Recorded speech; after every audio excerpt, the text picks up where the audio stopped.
Hey friends, today we are going to talk about osteoporosis and osteopenia. So if you are over 50, chances are you've already heard about this. Welcome to the Lean and Clean with Fitness Chef Christine show. I am your host Christine, and we are going to talk about the change in bone mass with age. I know, not particularly exciting, but it is super important because as we age, every year we start to lose muscle and bone density.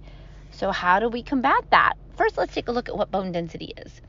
During and after menopause, women may experience a rapid decline in bone density. And that's why I always recommend resistance training, because we want to maintain the bone strength and the muscle strength. So what then is osteoporosis? It's where your bones become thin and weak and fragile. You might have a minor bump or an accident that can cause a broken bone very easily. Whereas osteopenia is more of a bone mineral density that's lower than normal, but not low enough to be classified as osteoporosis.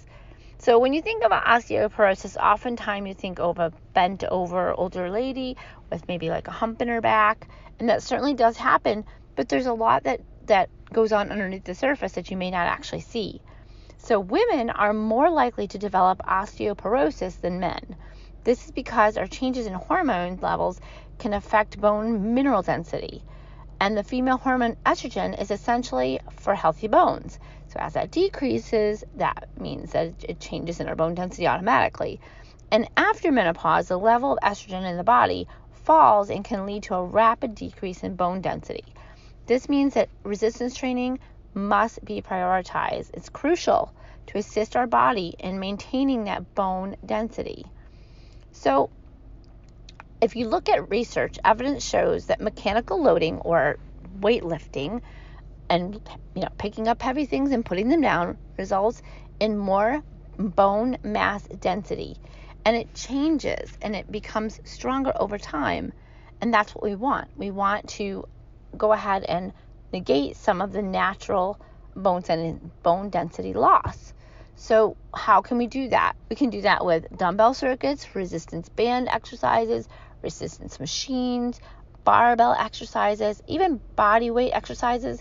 Y'all know I love Pilates, but there's a lot of body weight things that even are more muscle related. So it depends on your body and where you're at in your journey as to what you can do. But the more resistance you can add to your body, the more muscle gain, the better off your bone density. So it's not just about exercise. We always talk about this. It's a combination of healthy foods and exercises. So let's talk a little bit about the exercise can assist with improving the bone density, but the diet also plays a major role. Fruits and vegetables provide a multitude of micronutrients such as vitamin K and folate and magnesium and potassium, as well as antioxidants and vitamin C. And so higher fruit and vegetable intake is automatically going to help us. And so there's some good for your bones foods. So maybe grab a pen and paper and write some of this down, because I know I talk fast. But I want to get you all the information in an efficient manner, because for me, I have a very small attention span. So I get, the squirrel syndrome. I start to listen to a podcast and I get halfway through and my brain pulls me somewhere else. So I know if you're like me, you have a short attention span. So I don't want to waste your time. I want to get you the information as quickly as possible. So let's talk about those good for your bones foods. Dairy products such as milk, yogurt, and cheese have some high calcium and vitamin D, good for your bones. Fish, especially canned sardines, I know, gross to me, still good for you, and salmon with bones. The fatty varieties of salmon, mackerel, tuna, and sardines. Let's talk fruits and vegetables. Collard greens, turnip greens, kale, okra, Chinese cabbage, dandelion greens, mustard greens, broccoli, all high in calcium. Let's talk about magnesium. You have spinach, beet greens, okra, tomato products, artichokes, plantains, potatoes, sweet potatoes, collard greens, and raisins. Let's talk about potassium. Now, of course, you could supplement all these things, and I've talked before of how I use Juice Plus, which are whole food vitamins, but really, the best choice is if we can get as much from whole foods as possible, it's even better. Okay, so let's look at potassium. You've got your tomato products, your raisins, your potatoes, your spinach, sweet potatoes, papaya, orange juice, bananas, plantains, and prunes. It's a lot of peas. And vitamin C. Let's take a look there. We've got red peppers, green peppers, oranges, grapefruits, broccoli, strawberries, Brussels sprouts, papaya, and pineapples.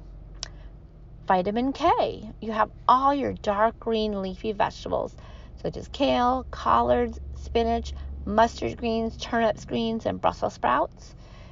And then lastly, we have calcium and vitamin D. Again, we talked a little bit about those in the beginning, but we might want to add some things like supplements for some of that. But there are also a lot of additives in dairy products and breakfast foods, soy milk, rice milk, snacks and bread. A lot add vitamin D to that and calcium to that. But unfortunately, women are more likely to develop osteoporosis than men are, so they're at greater risk of developing osteoporosis if they experience early menopause, such as before 45 years old, or they've had a hysterectomy, or the absence of a period as a result of over-exercising or having a disordered eating pattern.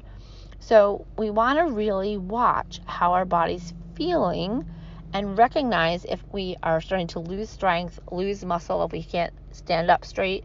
All these things we want to keep in mind. So we talked a little bit earlier on here about the things that we can do to combat it. So strength training is one of the best ways.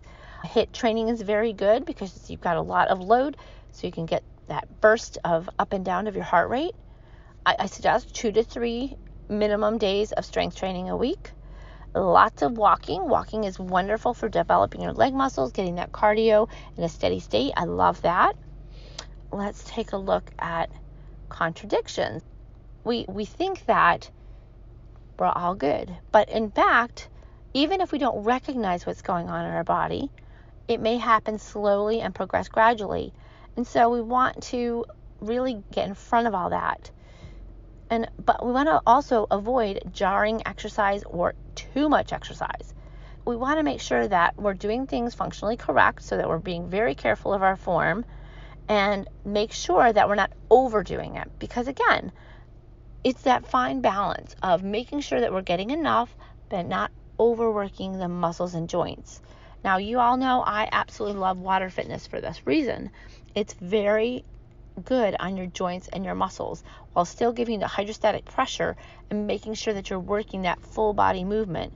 The good thing about water is that you're actually getting resistance from 360. So you're getting all that strength and cardio at the same time. It's easy on your joints and muscles. But if you're going to use strength training, I just want you to be aware that just you're avoiding lots of major twisting motions, or that you're, like when you're doing your ab curls, that you're not bending in strange ways, that you're just making sure that your abs are tucked in, that your glutes are firm. There's all these little things that you have to watch out for. So I recommend that you do your exercises in front of a mirror where you can actually watch your form, and then just really concentrate, use that mind-muscle connection to make sure that you're working the areas that you think you're working. For instance, if you're doing a bicep curl at the top, you really want to squeeze that bicep and really think about that muscle, and then slowly release it. So you've got working your concentric and your eccentric, so both directions really working that muscle. I hope that makes sense. I know it's a little bit hard because there's no visuals, but I just want you to be aware that these things are actually very common in almost everybody. And then it depends on the degree of it as to how much we fight back. And I'm all here cheering you on to fight back. Don't just accept it as the norm. Fight back. Pick up those weights. If you need to purchase a program or purchase a trainer, do that. But I really encourage you to keep moving and watch your nutrition. That's what I'm here for. I'm here to remind you that there are so many choices in the world, but just to keep moving forward. Don't give up. Keep working towards your best self, because our goal is, as I always say, to be the most active 90, 100-year-old, whatever God gives us, that we are out there being as active as we can and as healthy as we can. And I'm here to help you. If you have a suggestion of a topic you'd like me to cover, or if you have questions, or whatever that may be, you can email me, you can join my free groups, post questions. I am all about helping. This is my calling from the Lord, I believe, and so I'm here to help. And I do advertise the courses that I take because I give back that money towards helping single moms. 50% of the profits going to help single moms with therapy, with buying diapers for their children, with whatever they need. I feel really called because I feel like this way I can help people get healthier in two ways. I help the person who I'm working with who are taking the course, and I help other women who are struggling. I feel that this is the best way I can serve. Anyway, if you have questions, please shoot them my way and join the free groups. I have the Facebook group that's called Menopause, Macros, and Movement. And then I have the other Facebook group that is called Lean and Clean with Fitness Chef Christine, where I share lots of recipes and techniques. And of course, the YouTube page, same name. And I invite you to join in the fun because it is always more fun with friends.